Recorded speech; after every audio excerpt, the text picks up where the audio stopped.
Why Taylor Swift rocks and why record labels suck. I didn't know we had to sign anything for this tour. So if you follow music, you might have noticed that there were some headlines about how Kanye West and Justin Bieber's manager, Scooter Braun, he purchased what are called Taylor Swift's masters from Taylor Swift's management company without her consent. Obey your master!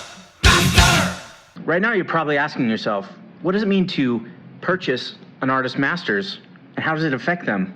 Rights to music are split up into two categories. One, songwriting, and two, the master recording. Now, we all know that Taylor Swift is an awesome songwriter, and she's written many a banger, okay, in her day. Continues to write many a banger, all right? We love her. On this channel, we love Taylor Swift. Of course, on those songs that she's written, she owns the songwriter credit, right? She wrote them. But here's where the dirty little trick comes in that every record label has plagued artists with since the beginning of time.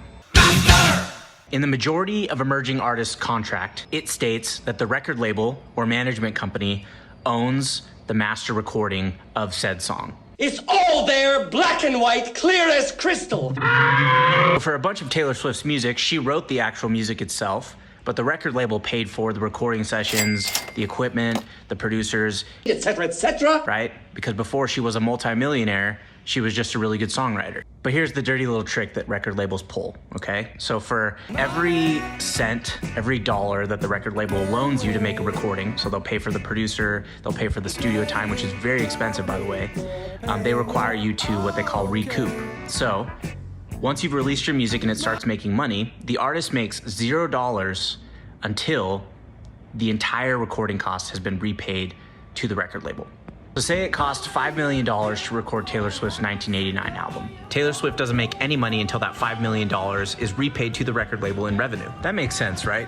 They're a business and they need to cover their costs. Wrong. For some twisted, stupid reason, even after paying the label back for the money that you've spent recording your music, the record label still 100% owns those masters, and you can't do anything with them without their consent. Under section 37B of the contract signed by him, I, the undersigned, shall forfeit all rights, privileges, and licenses herein and herein contained, etc., etc. Master!